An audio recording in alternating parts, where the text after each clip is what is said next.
I had a bad feeling about my son and daughter-in-law, so I pretended to go on vacation. Before leaving, I hid a camera in my office. While I watched from a distance, the building janitor approached me. He grabbed my arm and murmured, "Watch at 7 p.m. That is when you will understand everything."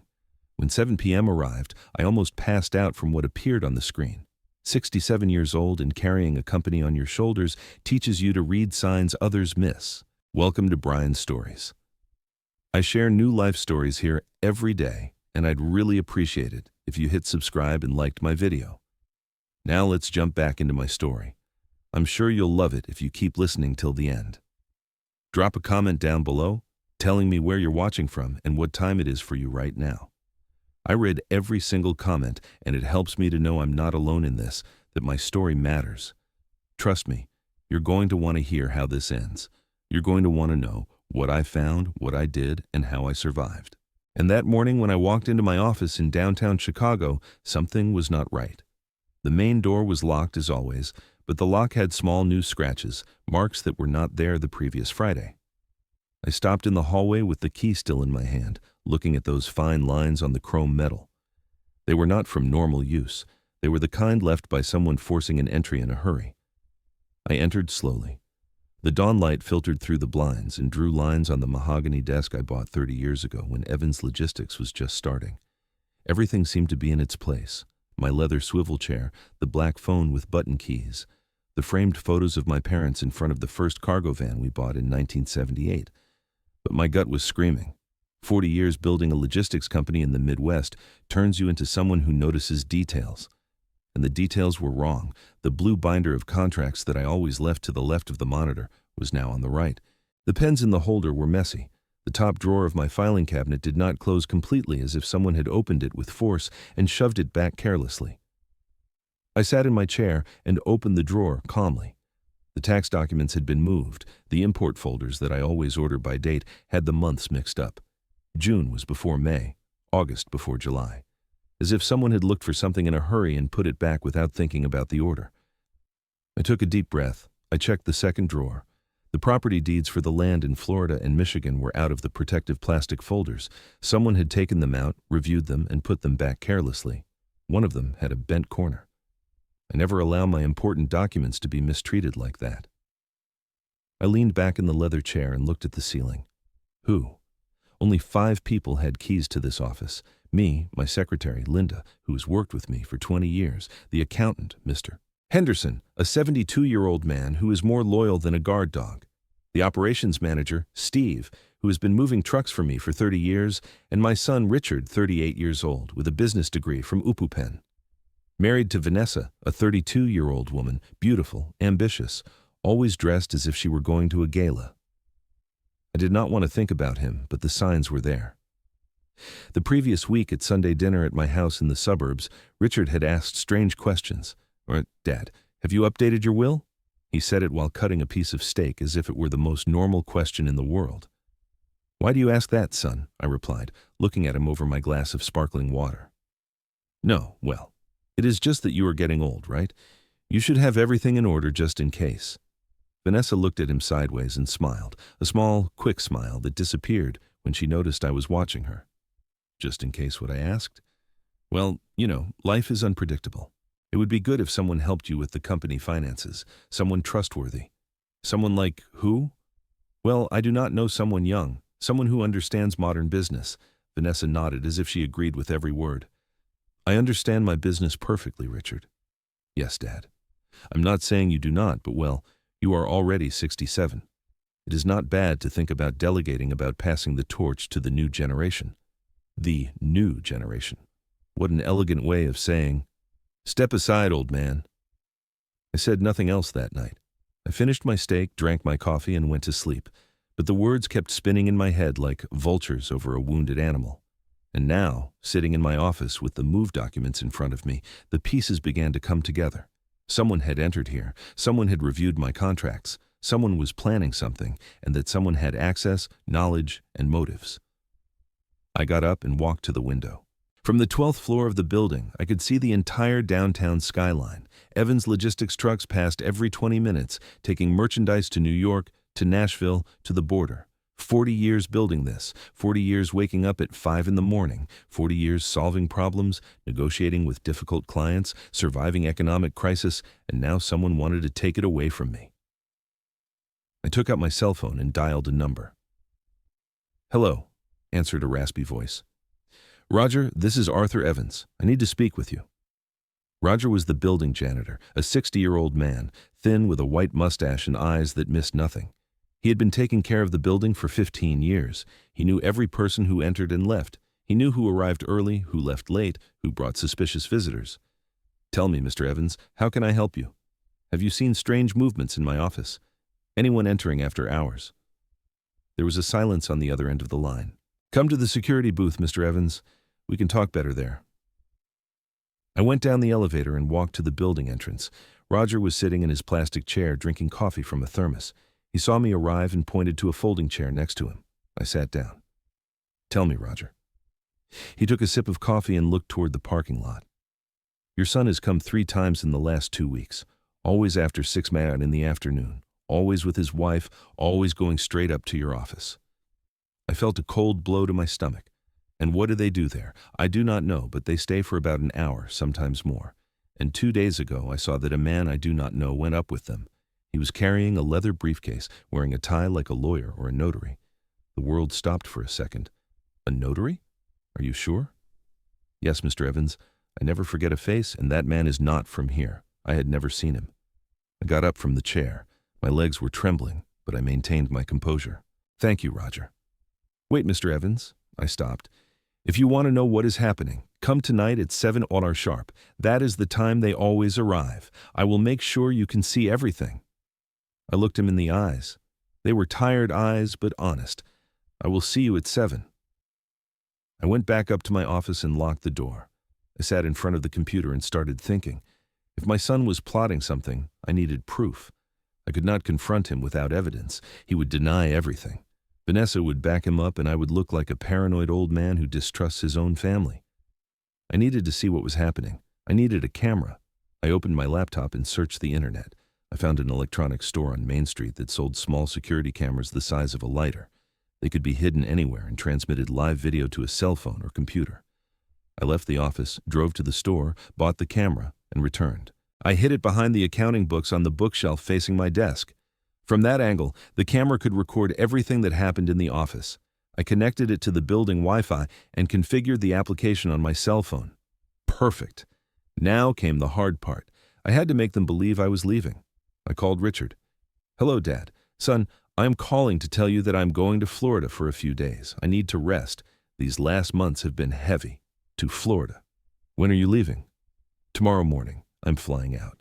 I rented a house on the beach. I will be away for about a week." I heard a murmur on the other side. Vanessa speaking to him in a low voice. "Ah, that's great. Dad, you need to rest. You are not up for so much work anymore. You are not up for so much work anymore." Every word was a knife. "Yes, son, I am not up for so much work anymore. That is why I'm going to rest." "Perfect. Enjoy, Dad, and do not worry about anything. I will take care of the company." "Of course, you take care of everything." I hung up the phone and breathed deeply. The next day, I left the building with a suitcase in my hand. Roger saw me pass and gave me a discreet nod. I returned the gesture. I got into my truck and drove to a hotel downtown 10 blocks from the building. I rented a room on the 8th floor with a view of my office. From there, I could see the windows of the 12th floor. I settled into the room. I opened my laptop. I connected the camera application. The image appeared on the screen. My empty office, the desk, the chairs, the filing cabinets, everything in silence. I waited. The hours passed slowly. 3 in the afternoon. 4, 5, 6. At 6:30, I went down to the hotel lobby and walked to my office building. Roger saw me arrive and opened a side door that led to the service stairs. "Go up to the 11th floor, Mr. Evans. There is a window that looks directly into your office. From there, you can see everything." I went up the stairs. My heart was beating fast. Maya. I reached the 11th floor and walked down the empty hallway to the window Roger had indicated. From there, I could perfectly see the windows of my office on the floor above. I took out my cell phone. I opened the camera app. 6:55 p.m. My hands were sweating. 6:58 p.m. I heard the elevator opening on the floor above. Footsteps, voices, 7 p.m. The door to my office opened, and what I saw on my cell phone screen froze my blood. Richard entered first, then Vanessa, and behind them, a man in a gray suit with a leather briefcase, a notary or crooked lawyer. They sat in front of my desk. Richard opened the drawer where I keep the property deeds. He took them out. He put them on the desk. The lawyer opened his briefcase and took out several documents. He spread them on the table. Vanessa spoke. I could not hear what she was saying, but her gestures were clear. She pointed to the documents. She pointed to the contracts. She smiled. Richard nodded. The lawyer took out a pen. "It's you." And then I saw something that broke my soul. Richard took one of the documents. He signed it with my name. With my signature? Forged. The lawyer checked the signature. He nodded. He stamped the document. Vanessa clapped. The three hugged. I stood paralyzed. My son, my own son. He was forging my signature. He was selling my company behind my back. My legs trembled. I leaned against the wall. The cell phone almost fell from my hands, but I did not look away from the screen because I needed to see everything.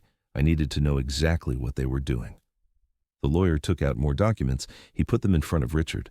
And then I heard something, not through the camera, but through the window. Vanessa was talking loudly, so loudly that her voice went through the glass. "When we send him to the lake house, the process begins. When we send him to the lake house, when no." Yes. When? As if it were already decided. As if I were a hindrance that had to be removed from the path.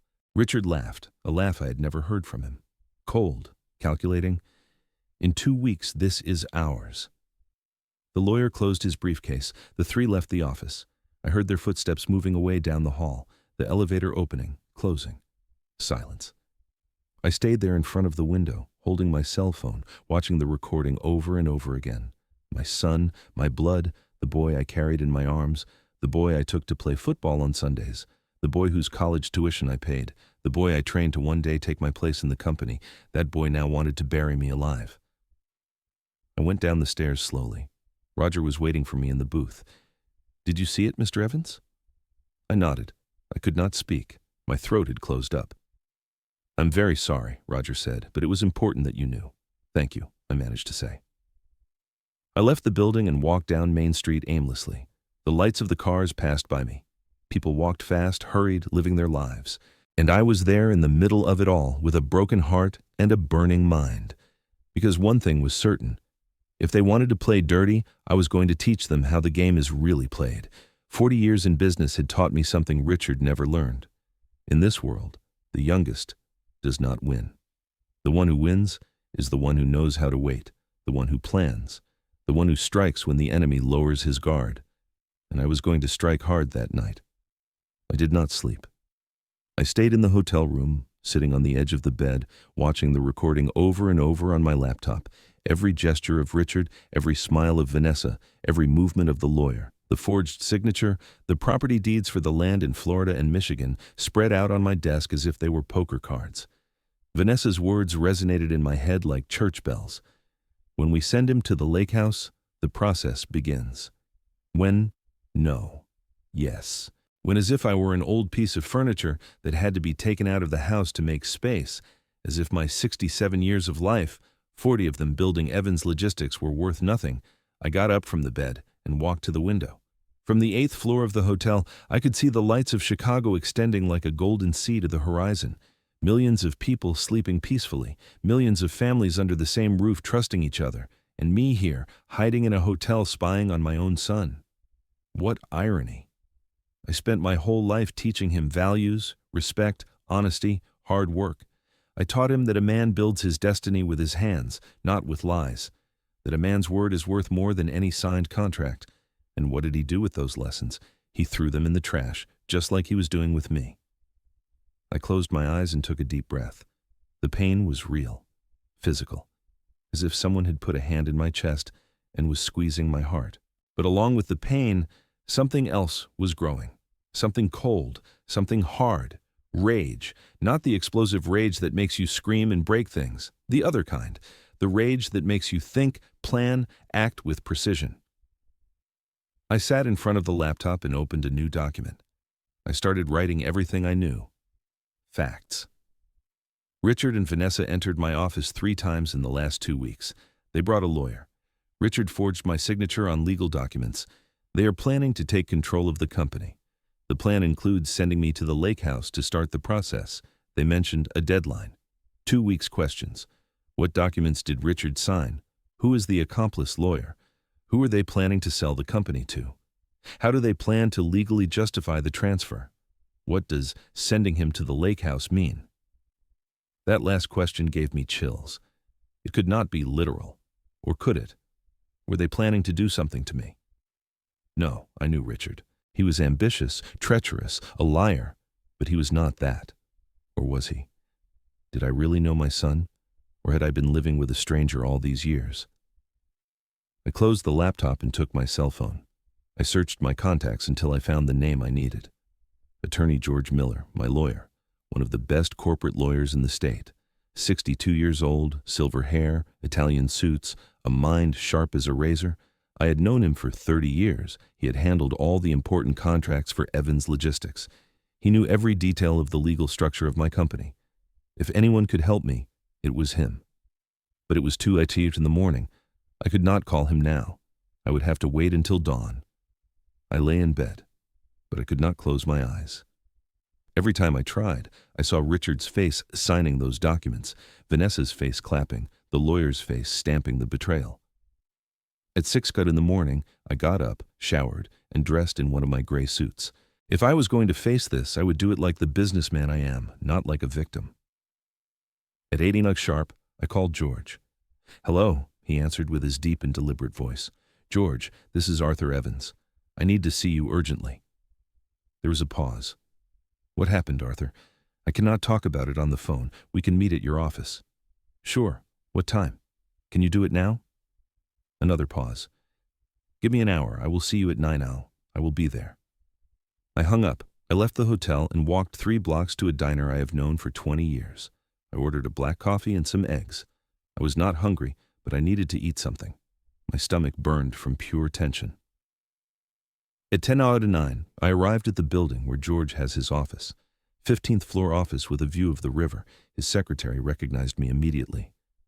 "Mr. Evans, please go in. The attorney is waiting for you." I entered the office. George was sitting behind his dark wood desk reading some documents. He looked up and motioned for me to sit. "You look terrible, Arthur. I feel worse. What happened?" I took out my cell phone, opened the camera app, and showed him the recording. George put on his glasses and watched the screen in silence. 2 minutes, 3:05.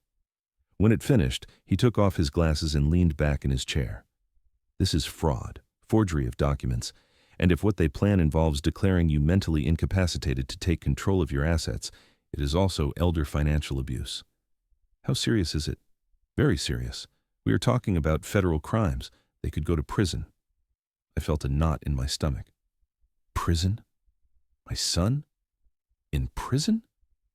George looked at me fixedly. "But before we get to that, we need to understand exactly what they are planning. I need to see the documents he signed. I need to know who that lawyer is, and I need to know who they are selling the company to. How do we find that out?" "By letting them continue." I looked at him without understanding. "What?" "If you stop them now, they will deny everything. They will say you were confused, that you misinterpreted what you saw, that the recording shows nothing illegal. And without stronger evidence, it will be your word against theirs. But I have the recording. The recording shows that they entered your office and reviewed documents. That is not illegal. He has a key. Technically, he has the right to be there. The only thing we could prove is that he signed something, but without seeing what he signed, we cannot accuse him of forgery. So what do?" George leaned forward. "You let them go ahead with their plan. But you get ahead. You block everything they can use against you. You secure your company, and when they make their final move, you catch them red-handed with irrefutable proof. How? First, we are going to authenticate your signature at a legitimate notary public. We are going to put on record that any document signed after today without your physical presence is false. Can that be done? Not only can it be done, it must be done. It is a legal protection that any businessman with your level of assets should have. We are going to do it today. What else? Second, we are going to transfer the company to a trust, a legal trust where you are the sole beneficiary. That way, even if they forge your signature on sales documents, those documents will have no validity because the company will no longer be in your name. It will be in the trust. And won't that raise suspicions outwardly? Nothing will change. The company will continue operating the same. The employees will notice nothing, but legally it will be armored. No one will be able to sell it, transfer it, or mortgage it without your physical and personal authorization before a notary. How long does it take to do that? If we start today 1 week, they mentioned 2 weeks. Perfect. That gives us time. And then you wait. You let them believe their plan is working. And when they make their final move, when they present the forged documents, when they try to close the sale, that is when you stop them with all the evidence. Before the authorities, before the district attorney, before a judge, I remained silent, processing everything. It was a solid plan, cold, calculated, exactly what I needed. Is there anything else? I said. What? Vanessa said something in the recording. When we send him to the lake house, the process begins. What does that mean? George frowned. Do you have property by the lake? A house in Michigan? I bought it 10 years ago for vacations. Is it in your name? Yes. Does Richard have access? He has keys. But the deed is in my name. George stood thinking. It is possible they are planning to make you sign a power of attorney while you are there. A remote place far from your circle of trust, far from your lawyers. They take you, they make you sign documents, and when you return to Chicago, you are no longer the owner of anything. My stomach churned. And if I refuse to sign, then they will look for another way. They could forge more documents. They could try to declare you incapacitated. They could invent that you have mental health problems. With the right doctors and the right documents, it is possible. Is it that easy to take everything from someone? If the victim does not protect themselves, yes, that is why it is important that we act fast. I got up from the chair. Let's start today. George nodded. Give me 2 hours to prepare the documents. At 11 Elko, I will see you at Notary Public number 7. It is a notary I know well. The notary is completely trustworthy. I left his office and went down to the street. The morning sun hit the asphalt hard. The city kept moving. Cars, trucks, people walking fast with their cell phones in hand, all living their normal lives. And I was here in the middle of a war I never asked for, walking aimlessly for a few minutes. I needed to clear my mind. I needed to think, how had I reached this point? At what moment did I lose my son? Was it when I put him in business school? Was it when he met Vanessa? Was it when I started giving him responsibilities in the company? Or was it before? Was it when his mother died 10 years ago and I locked myself in work so as not to face the pain? Was it when I stopped asking him how he was and only asked him how the company numbers were? Was it when I turned him into an employee and stopped treating him like my son? The questions burned me, but the answers did not matter. What mattered was the present. And in the present, Richard had chosen his path, and I had to choose mine. At 11 sharp, I arrived at Notary Public number 7. George was already there with a folder full of documents. The notary was a 50-year-old man, thin with glasses and a brown suit.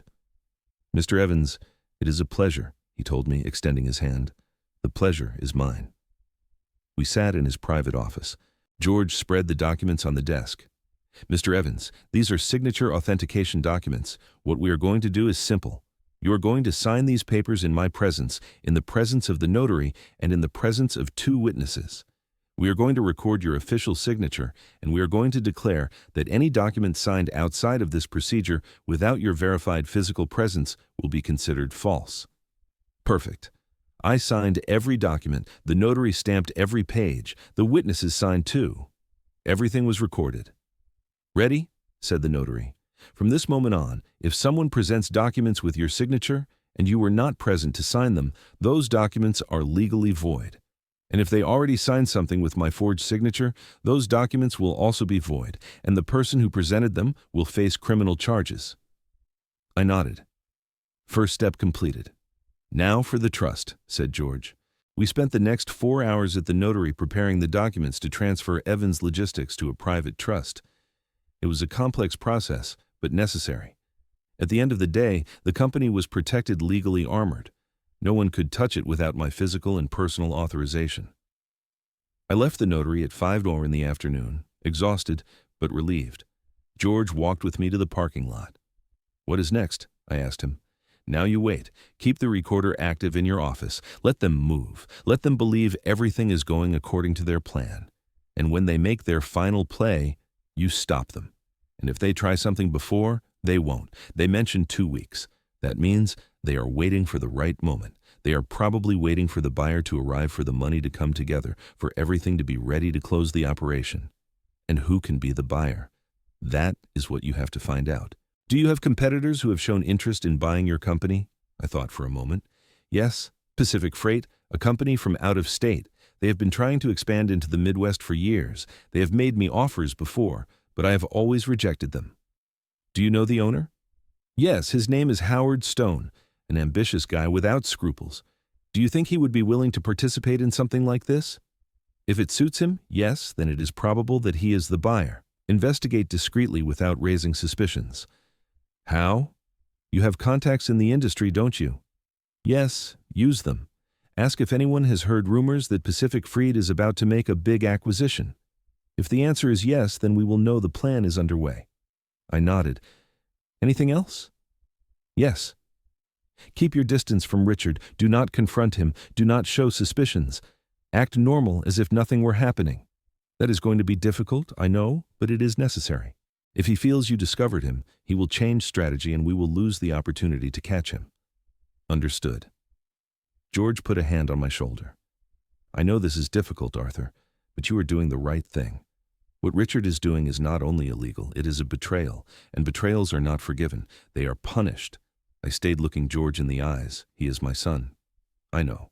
If I go ahead with this, I will lose my only son. You already lost him, Arthur. A long time ago. Now you're just protecting what is yours. The words fell on me like stones, but they were true. Thank you, George. That is what we are here for. I will call you tomorrow to review how things are going. We said goodbye. I got into my truck and drove back to the hotel. That night before sleeping, I watched the recording again, and this time, instead of pain, I felt something different. Clarity, determination. If Richard wanted to play, I was going to play, but with my rules. And in this game, I had 40 years of experience while he was just learning. Bad luck for him. The following days were a mix of surveillance and preparation. I kept the camera active in my office, checking the recording every night. Richard returned 2 more times, always with Vanessa, always reviewing documents, always speaking in a low voice like conspirators. One night, I heard them mention a figure, $2 million, the sale price. My company, 40 years of work, valued at $2 million. I felt like laughing. Evans Logistics was worth triple that, but they were so desperate to close the deal that they were giving the company away. Idiots. Meanwhile, I did my own investigations. I called Manuel, an old friend who has a courier company in Detroit. He knows everyone in the Transport Guild. Hey, Manuel, have you heard anything about Pacific Freight? What do you want to know?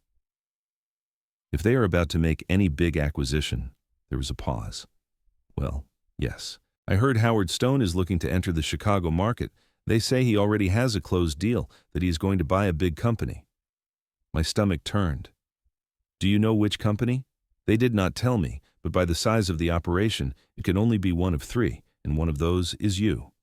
When does the deal close? I do not know, but soon, in the next few weeks from what I heard. Thank you, Manuel. Is everything okay, Arthur? Yes, everything's okay. Just curiosity. I hung up. Confirmed. Howard Stone was the buyer. Richard was selling him my company below the real price, and he was probably keeping a commission. How convenient. 1 week after my meeting with George, I received a call from Richard. Dad, are you back from Florida? Yes, son. I arrived yesterday. That is good. Hey, I need to speak with you. Can we have lunch tomorrow? My heart skipped a beat. Here it came. Sure, son. Where? At the steakhouse at 2 at... I will be there. I hung up. I called George immediately. He wants to speak with me. Perfect. That means he is ready to make his move. Go to the lunch, listen to what he has to say, but do not sign anything under any circumstances. And if he insists, tell him you need to think about it, that you need to review the papers with your lawyer. Buy time and record the conversation. Record yes with your cell phone. Activate the voice recorder and leave it in your pocket. We need evidence of what he is going to propose to you. Understood. The next day, I arrived at the steakhouse at 2 sharp. Richard was already there, sitting at a table by the window, alone without Vanessa. I approached. Hi, son. Hi, Dad. Sit down. I sat in front of him. Before doing so, I took out my cell phone, activated the voice recorder, and left it in the pocket of my jacket. How was Florida? He asked. Good. Relaxing. You look better. More rested. Thank you. The waiter arrived. We ordered food. We waited for him to leave. Richard took a sip of water and looked me straight in the eyes. Dad, I need to speak with you about something important. Tell me, I've been thinking a lot about the future of the company, and I think the time has come to make some changes. What kind of changes? Structural changes of direction of ownership. There it was. Explain yourself. Dad, you have worked all your life. You deserve to rest to enjoy what you built, but the company needs new blood. It needs someone to take it to the next level, and that someone is you. Not necessarily. I stayed silent. Dad, I've received an offer, a very good offer from a company that wants to buy Evans Logistics. Who? Pacific Freight. There it was. Confirmed. Howard Stone. Yes. How much is he offering? $2 million. I tried to keep my face neutral. That is less than the company is worth. I know, but it is a fair offer considering the current state of the market. Lie. The transport market was in one of its best moments, and why didn't you consult me before receiving that offer? Richard shifted uncomfortably in his chair. Because I knew you would say no. Because you are stubborn, Dad. Because you do not want to let go of the company even though you no longer have the energy to manage it. Every word was an insult. But I kept calm.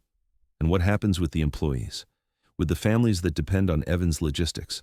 Howard promised to keep everyone. No one loses their job. Another lie. I knew Howard. The first thing he would do would be to fire 50% of the staff to cut costs. And what do you gain from this? Richard blinked. What? What do you gain from this sale? Nothing, Dad. I just want the best for you. Liar. Richard, if I sell the company, where does the money go? Well, to you, and then well, someday when you are no longer here, it will pass to me. And what if I do not want to sell? Richard's face changed. The kind mask cracked for a second, and I saw what was underneath coldness. Dad, I am not asking for your permission. I am telling you what is going to happen. The air froze between us. How is that? I already signed the papers. The sale is done. I just need you to sign the final transfer.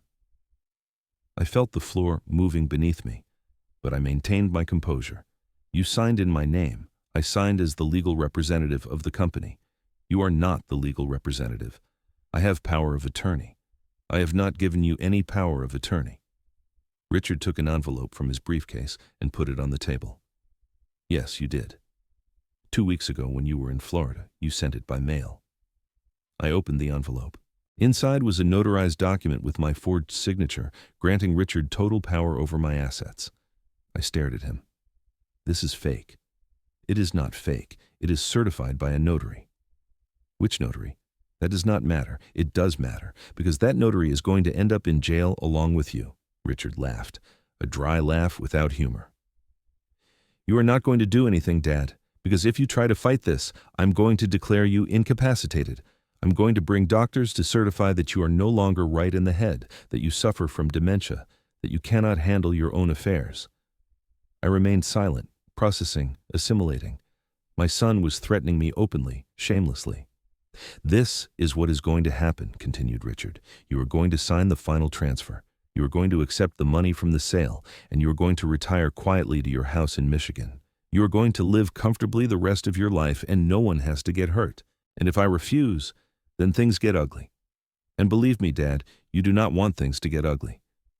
I looked him in the eyes, and I saw a stranger. Who are you?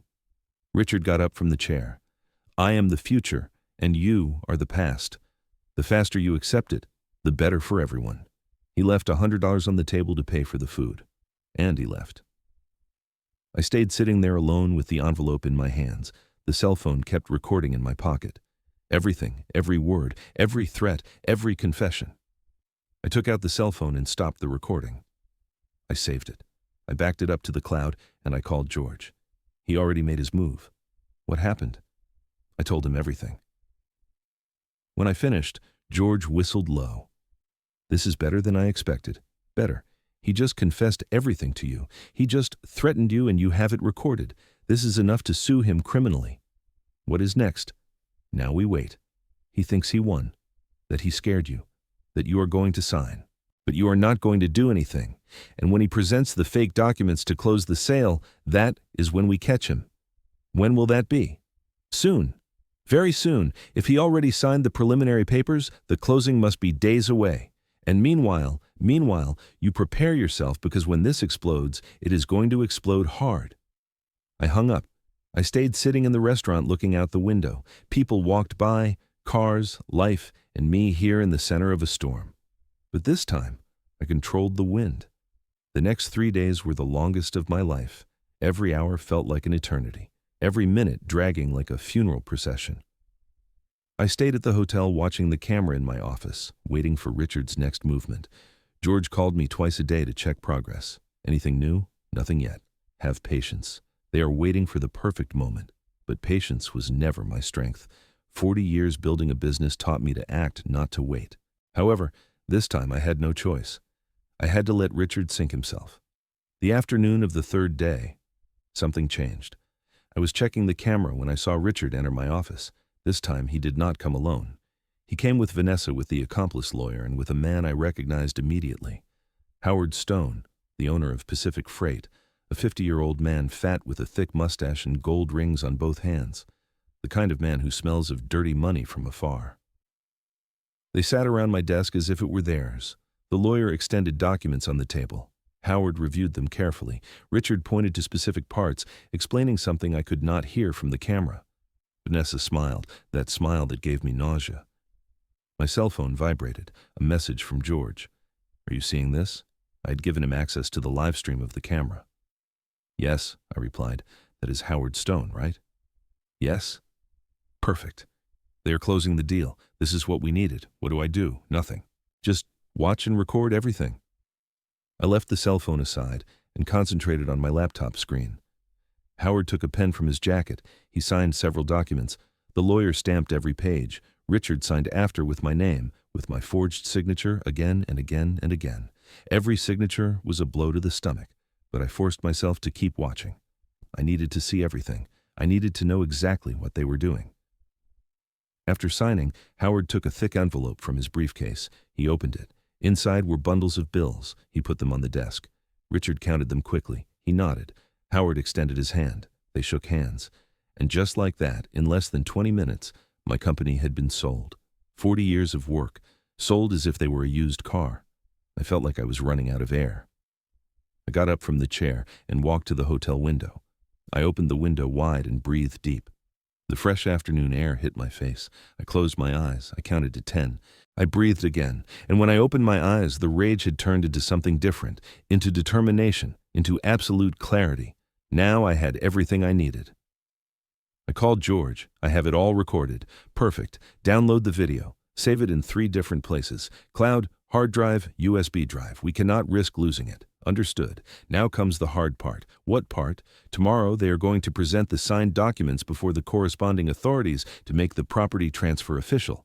They are going to go to the recorder of deeds. They are going to register the sale. And at that moment, you are going to appear. Appear? Yes. With all the documents we prepared, with the recordings, with the proofs of forgery, and with a criminal complaint. A complaint? Yes. Arthur, this is no longer a civil matter. It is criminal fraud, forgery of documents, asset theft. Your son is going to face criminal charges. The words fell on me like stones. Criminal charges. My son, George. I just want to recover my company. I know, but the law does not work like that. If you present the evidence, the authorities have the obligation to act. You cannot report only the part that suits you. It is all or nothing. Does that mean Richard is going to go to prison? Possibly. Depends on the judge, depends on the prosecution. But yes, it is a real possibility. I remain silent. Processing. Arthur. I know this is difficult, but you have to understand something. What Richard did is not a mistake. It is not a bad decision. It is a crime, a serious crime. And if you let it pass, you do not just lose your company. You are telling him that he can do whatever he wants without consequences. He is my son, and he chose to betray you. He made that decision, not you. I breathe deep. What do I have to do? Tomorrow at 9 o'clock in the morning, show up at my office. We are going to go together to the district attorney to file the complaint. Then we go to the recorder's office. And when Richard arrives there with his fake documents, the police will be waiting for him. And Howard Stone. Him too. If he participated in the purchase knowing that the documents were fake, he is an accomplice. He faces the same charges. And the lawyer, That one is going to lose his license and probably face charges too. Notarizing fake documents is a serious offense, and Vanessa, if she participated actively in the fraud, she also faces consequences. I felt a huge weight on my shoulders. George, this is going to destroy my family. Your family is already destroyed, Arthur. Richard took care of that. He was right. I knew it, but it hurt to hear it. I see you tomorrow at 9. Oh, I will be there. I hung up. I sat on the edge of the bed. The hotel room suddenly felt small, suffocating. I got up and went out to walk. I went down to the street and walked aimlessly through downtown Chicago. The lights of the businesses illuminated the sidewalks. Street vendors shouted their products. Hot dogs, pizza, pretzels. Life followed its normal course. And here in the middle of a nightmare, I reached the plaza. It was full of people, tourists, families, children running. I sat on a bench in front of the fountain, and for the first time in 3 days, I let the emotions catch up with me. I did not cry. I did not scream, but I felt the full weight of what I was about to do. Tomorrow my son was going to be arrested because of me. Well, no. Because of him, he made the decisions. He forged the documents. He sold my company behind my back. I was just protecting what was mine. But still, he was my son. The boy I carried in my arms when he was born. The boy I taught to ride a bicycle. The boy who cried in my arms when his mother died. At what moment did that boy become this? At what moment did I lose the ability to see him? At what moment did he stop being my son and become my enemy? The questions had no answer. Or maybe yes, maybe the answer was simple. I never lost him. Simply, I never had him. Maybe he was always like this. Maybe I was just seeing him clearly for the first time. I stayed sitting on that bench until it got dark, until the streetlights turned on, until the plaza emptied. And then I got up. I walked back to the hotel. I went up to my room. I showered. I went to bed. And for the first time in days, I slept. It was not a peaceful sleep, but it was enough. At 8 o'clock in the morning the next day, I got up. I dressed in my best gray suit and I left the hotel. I drove to George's office. He was already waiting for me at the building entrance with a black leather briefcase in his hand. "Good morning, Arthur." "Good morning. Ready?" I nodded. "Let's go." We got into his car, a black BMW, and we drove toward the district attorney's office. The traffic was heavy, Chicago at rush hour, but eventually we arrived. George parked and we walked toward the entrance. We passed security. We went up to the 3rd floor. We entered an office where a secretary received us. "Good morning. Are we here to file a complaint?" "Of course. Sit down, please. The DA will attend to you in a moment." We sat on some uncomfortable plastic chairs. We waited 15 minutes. Finally, a man of about 45 with a white shirt and blue tie came out of an office. "Attorney Miller." "Yes, sir. Come in, please." We entered his office. We sat in front of his desk. "How can I help you?" George opened his briefcase and took out all the documents, the recordings, the proofs of signature forgery, the trust documents, the notary authentications, the hidden camera video. He put everything on the desk. "Sir, we are here to report asset fraud and forgery of documents. My client, Mr. Arthur Evans, is the owner of Evans Logistics, a logistics company valued at more than $6 million. His son, Richard Evans, forged his signature on multiple documents to sell the company without his consent to a third party, Mr. Howard Stone, owner of Pacific Freight." The DA opened his eyes with surprise. "Do you have proof?" "All you need." George showed him the video. The DA watched it completely in silence. When it finished, he leaned back in his chair. "This is serious, we know. Where is the son now? We believe that in the next few hours he will present himself at the Recorder of Deeds to register the sale. That is where we plan to intercept him." The DA nodded. "I'm going to issue an immediate arrest warrant, and I'm going to send agents to the recorder's office. If he shows up there, they will detain him." "Perfect. Mr. Evans, are you sure you want to proceed with this? It is your son." I looked him straight in the eyes. "I'm sure." The DA nodded. "Understood. I'm going to open the investigation file immediately. I ask you to leave all the evidence here and to be available to testify when necessary." Of course, we left the DA's office an hour later. Everything was in motion. There was no turning back. "Now what?" I asked George while we walked to his car.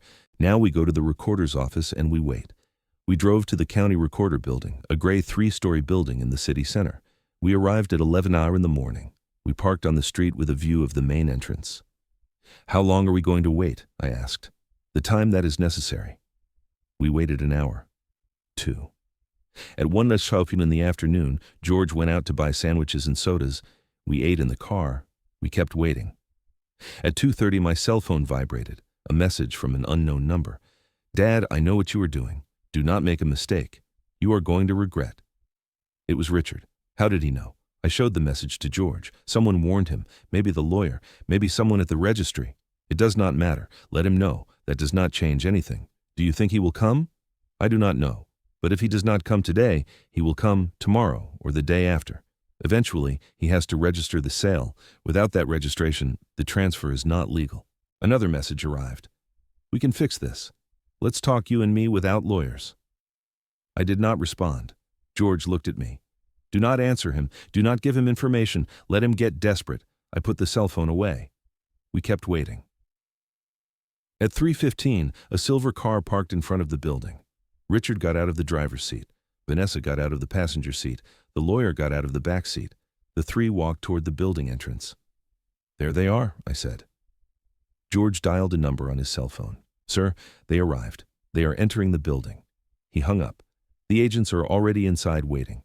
My heart was beating so hard I could feel it in my temples. Richard, Vanessa, and the lawyer entered the building. 5 minutes passed, 10:15, and then the doors of the registry burst open. 2 police officers came out with Richard in handcuffs, with the lawyer in handcuffs. Vanessa walked behind, also in handcuffs. The 3 were screaming. Richard struggled. "This is a mistake. Let me go. I am innocent." Vanessa was crying. "We did nothing wrong. This is abuse." The lawyer said nothing. He just walked with his head down, defeated. They put them in a patrol car. The patrol car took off. They were gone. And I stayed there sitting in George's car watching them take my son away. My hands were trembling. My stomach burned. My throat closed up. "Are you okay?" asked George. I did not respond. I could not. "Arthur, breathe." I breathed once, twice, 3 times. Slowly, the trembling calmed down. "You did the right thing," said George. I nodded. "I know, but knowing I did the right thing did not make it hurt less." That night I returned to the hotel, but I could not stay in the room. The space felt too small, too silent. I went out to walk again. This time I went toward the lakefront park, a place where I used to take Richard when he was a child. We sat on the benches by the lake. We ate ice cream. We watched the ducks swim. He asked me things. "Dad, why is the sky blue? Dad, do ducks feel cold in the water? Dad, will you always be here?" Always. That is what I promised him, that I was always going to be there for him. And I kept that promise until today. Today I was the one who sent him to jail. I sat on the same bench where we used to sit. The park was almost empty. Only some night joggers, some couples walking. The lake was still. The ducks slept on the shore. I took out my cell phone. There were several messages. One from George. I already spoke with the DA. Richard was detained at the central booking. Tomorrow they present him before the judge. The bail's going to be high. He probably cannot pay it. He's going to stay in custody until the trial. Another message from an unknown number. "I hope you are happy. You destroyed your own family." Vanessa, I deleted the message. Another one. "Mr. Evans, I saw the news. If you need anything, I'm here. Roger." I smiled sadly. Roger, the janitor who warned me. The man who helped me see the truth. Thank you, Roger. I appreciate it very much. I put the cell phone away and I stayed there, sitting watching the water, thinking about everything that had happened, about how I had reached this point. At what moment my life became this. An hour later, I got up. I walked back to the hotel. I went up to my room. I went to bed, and this time sleep did not come. I stayed awake all night, staring at the ceiling, thinking, remembering, regretting, but also feeling something strange. Relief, because finally, after weeks of uncertainty, of pain, of betrayal, finally I knew the truth. Finally I had acted. Finally I had protected what was mine. And even though the price was high, even though I lost my son in the process, at least I recovered my dignity. The next morning, George called me early. "The hearing is at 10 House. Do you want to be present?" I thought for a moment. "No, are you sure?" "Yes, I do not want to see him. Not yet. Understood. I will be there." "Good. I will call you when it finishes." "Thank you, George." I spent the morning at the hotel watching the news, drinking coffee, waiting. At noon, George called. "It is over." "What happened?" The judge ordered pre-trial detention. Richard is going to stay in the Metropolitan Detention Center until the trial. The bail was $500,000. Vanessa tried to pay it, but she does not have the money. The lawyer was also detained, and they issued an arrest warrant for Howard Stone. They are going to arrest him in the next few hours. How long will the trial last? Months, maybe a year. Depends on how long the processes drag out. And the company is still yours. The trust worked. All the documents Richard signed are void. Howard has no right over Evans Logistics. Everything returns to you. I breathe deep. Thank you, George. You do not have to thank me. You did the right thing, Arthur. The hard thing, but the right thing. I hung up. I sat on the edge of the bed, and for the first time in weeks I felt something resembling peace. It was not happiness. It was not joy. It was simply the absence of fear, the absence of uncertainty. I knew what was coming. I knew the next months were going to be difficult, that there would be trials, statements, press scandals. But I also knew I had done the right thing. I had protected what was mine. I had defended my legacy. And although I lost my son, at least I did not lose my dignity. 3 months after the arrest, I returned to my office. The same office on the 12th floor with a view of downtown, the same one where Richard betrayed me. But now it was different. I changed the locks. I removed the hidden camera. I rearranged the furniture. I hired a new manager to replace Richard, a 50-year-old man, experienced, loyal, someone who understood that trust is earned with actions, not with words. Evans Logistics kept operating. The trucks kept rolling. The routes kept working. The employees kept working. Life continued. But I had changed. I was no longer the same man who pretended to go on vacation months ago. That man trusted too much. That man believed that blood was stronger than anything. That man was wrong. I learned something in these months. I learned that family is not defined by blood. It is defined by actions, by loyalty, by respect. And Richard lost all that the day he decided to forge my signature. The trial advanced slowly, as George had predicted. Richard's lawyers tried to drag it out as much as possible. Appeals, motions, legal technicalities, but the evidence was overwhelming. The recordings, the forged documents, the testimonies. Roger testified. The DA presented everything before the judge, and little by little, Richard's options ran out. Vanessa tried to visit me twice. The first time she arrived at my house in the suburbs crying, she knocked on the door. My housekeeper, Mrs. Higgins, let me know. Mr. Evans, Mrs. Vanessa is at the door. Tell her I'm not here. But Mr. Evans, she says she needs to speak with you. I do not care. Tell her I am not here. Mrs. Higgins went down and gave her the message. I heard Vanessa's scream from upstairs. I know you are there, coward. You destroyed your own son. I closed my bedroom window. I had nothing to say to her. The second time she waited for me outside my office building. When I went out to the parking lot, she approached me. Mr. Evans, please let's talk. We have nothing to talk about. Richard is your son, your only son. How can you do this to him? I stopped. I looked her straight in the eyes. I did not do anything to him. He did it to himself. But you sent him to jail. He stole from me, forged my signature. He tried to take everything I built in 40 years. What did you expect me to do? Let him get away with it. He is your son, not anymore. The words came out colder than I expected, but they were true. Vanessa stayed silent. Tears ran down her cheeks. You are a terrible man. Maybe, but I am a man who protects what is his. I got into my truck and drove away. I never saw her again after that. 4 months after the arrest, the day of the verdict arrived. George called me early. Today is the day, Arthur. The judge is going to give his sentence. How much do you think they will give him with all the evidence between 5 and 10 years? 5 and 10 years? My son in prison for 5 to 10 years. Are you going to go? Asked George. No, Arthur. It is the verdict. You should be there. I do not want to see him. It is okay. I understand. I spent the day in my office working, reviewing contracts, speaking with clients, doing what I always did, keeping busy so as not to think. At 5 in the afternoon, George called. The verdict is out. I breathed deep. Tell me, 8 years for fraud and forgery of documents. The lawyer received 6 years and Howard Stone 7-8 years. My son was going to spend 8 years in prison, and Vanessa, she reached a plea deal. She testified against Richard in exchange for a reduced sentence, 2 years in prison with the possibility of probation. She betrayed him just like he betrayed me. How ironic. How did Richard take it? Badly. Very badly. He screamed. He blamed everyone. He blamed you. He blamed Vanessa. He blamed the judge. But in the end, they took him away. I remained silent, processing. Arthur, are you there? Yes. Are you okay? Yes. Lie. I was not okay, but I was going to be. Thank you for everything, George. That is what we are here for. If you need anything, call me. I hung up. I sat in my chair looking out the window. The sun was setting behind the buildings. The city lights were starting to turn on, and me here alone feeling the weight of everything, but also feeling something else. Relief, justice, closure. I got up from the chair. I turned off the office lights. I locked the door and I went down to the parking lot. I got into my truck and drove aimlessly. I did not want to go home yet. I did not want to be anywhere familiar. So I drove to the outskirts of Chicago toward the highway that leads to the lake. I parked by the water. I got out of the truck. I walked to the shore. The water was calm. The sky was clear. The stars began to appear.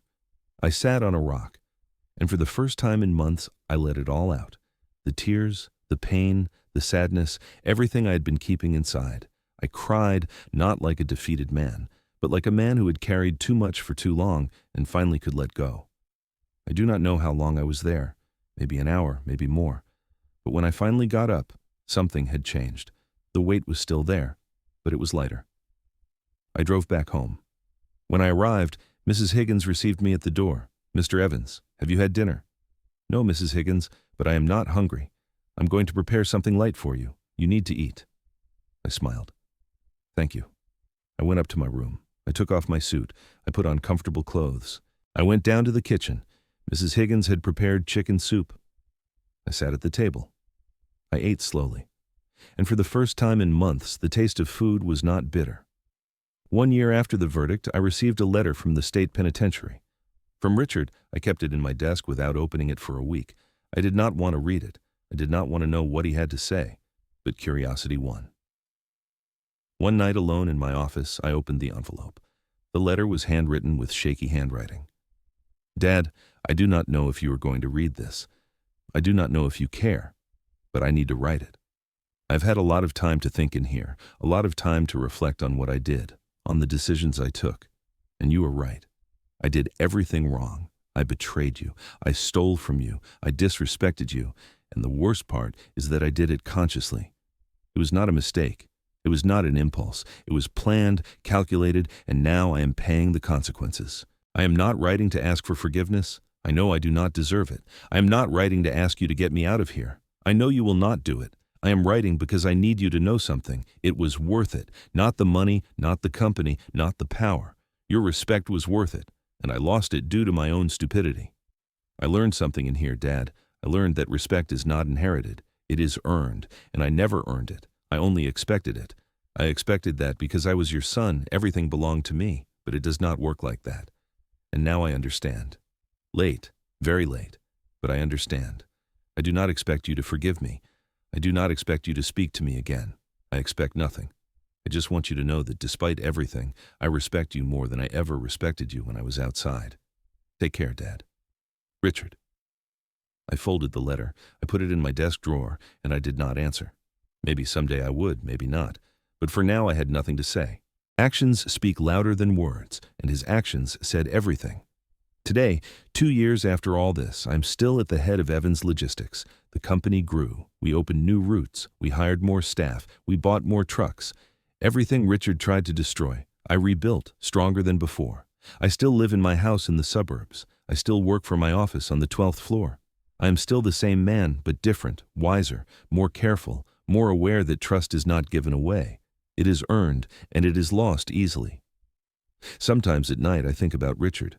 I wonder how he is doing in prison, if he really learned something, or if he only wrote that letter to manipulate me one more time. I do not know, and maybe I will never know. But what I do know is this: I did the right thing. I protected what was mine. I defended my dignity. And even though the price was high, it was worth it.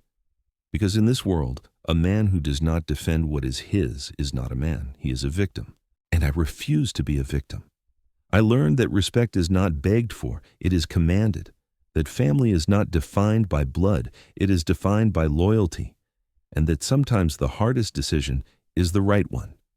If you are listening to this and you are going through something similar, I tell you something. Do not be afraid to defend what is yours. Do not be afraid to set boundaries, even if it is with your own family, because in the end, the only thing you really have is your dignity, and that no one can take away from you unless you allow them to. I did not allow it, and you should not either. Thank you for listening to my story. I hope it serves you well, and remember, respect is earned, dignity is defended, and betrayal is paid for always. Thank you for joining me in this story. If it made you reflect, leave me a comment. I would like to know what you would have done in my place. And if you know someone who is going through something similar, share this story. Maybe it will help them make the right decision. See you in the next story. Take care, and take care of what is yours.